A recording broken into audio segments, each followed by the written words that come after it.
ദൈവത്തിന് സ്തുതി. പ്രഭാത കിരണത്തിലേക്ക് സ്നേഹവന്ദനം. ഭാഗം 2060. ഇന്ന് ഓഗസ്റ്റ് മാസം 21-ാം തീയതി 233-ാമത്തെ ദിവസത്തിലെത്തി. ക്രിസ്തു ശിഷ്യന്മാരുടെ ഭാഗത്തുനിന്ന് യേശുവിനെ നോക്കിയാലോ? അതും വിശുദ്ധനായ മത്തായി ശ്ലീഹായുടെ സുവിശേഷം 15-ാം അധ്യായത്തിന്റെ പ്രാരംഭ ഭാഗത്തെ കൂട്ടുപിടിച്ചു. തങ്ങൾ അപമാനിക്കപ്പെട്ട് അവഹേളിതരായി ഈ ഭൂമിയിൽ നിന്ന് തന്നെ അവസാനിച്ചു പോയേക്കാവുന്ന ഒരു സന്ദർഭം ആ ദുഷ്ടബുദ്ധിയോടുകൂടി പരീശന്മാരും സാദൂക്യരും രൂപപ്പെടുത്തുകയാണ്. പാരമ്പര്യത്തെക്കുറിച്ചായിരുന്നു വിഷയം.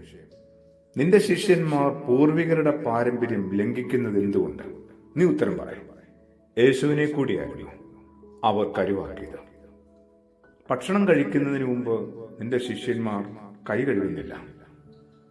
ഒരർത്ഥത്തിൽ പറഞ്ഞാൽ വലിയ പാരമ്പര്യം ലംഘനമൊക്കെയാണ്. ഒരർത്ഥത്തിൽ പറഞ്ഞാൽ എത്ര ലളിതമായ കാര്യങ്ങളിൽ ഇവരൊക്കെ വല്ലാതെ കുടുങ്ങിപ്പോകുന്നു.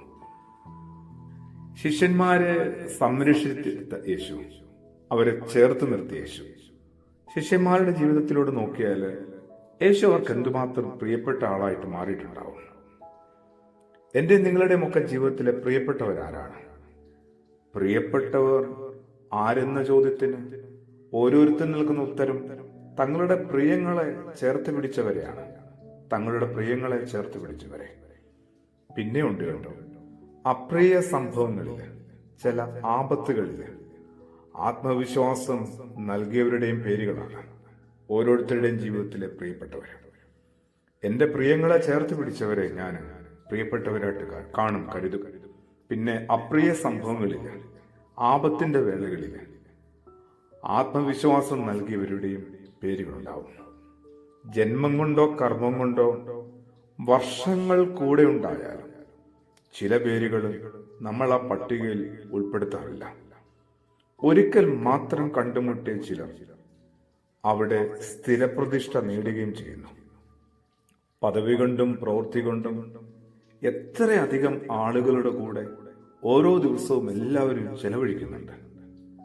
അവൽ ഒരാളെയെങ്കിലും ഒന്ന് ചേർത്ത് പിടിക്കാനായിട്ട്, കരുതാനായിട്ട്, സംരക്ഷിക്കാനായിട്ട്, ഒപ്പമുണ്ടെന്ന് പറയാനായിട്ട്, ഒന്ന് അന്വേഷിക്കാനായിട്ട് ഒരു അനുകമ്പ, ഒരു അനുഭാവം അതെന്നിൽ രൂപപ്പെടുന്നില്ല എങ്കിൽ ഞാൻ എങ്ങനെയാണ് ഈ ക്രിസ്തു ശിഷ്യരുടെ ഒരു ഭാവത്തിലേക്ക് എത്തുക?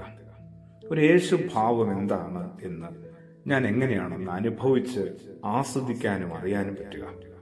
എന്തുമാത്രം ദൂരത്താണ് ഈ ജനം അതരം കൊണ്ട് മാത്രം എന്നെ ബഹുമാനിക്കുന്നു, ആദരിക്കുന്നു, എന്നാൽ അവരുടെ ഹൃദയം എന്നിൽ നിന്ന് എത്രയോ അകലത്തിലാണെന്ന് യേശുവിന്റെ ഒരു വിലാപമുണ്ട്. വിശുദ്ധനായ മത്തായി ശ്ലീഹായുടെ സുവിശേഷം 15-ാം അധ്യായത്തിന്റെ 8-ാമത്തെ വചനം. അത് എന്നെ കൂടി ഓർത്തിട്ടല്ലേ അന്ന് ക്രിസ്തുയേശു അങ്ങനെ പറഞ്ഞത്. ആമേൻ.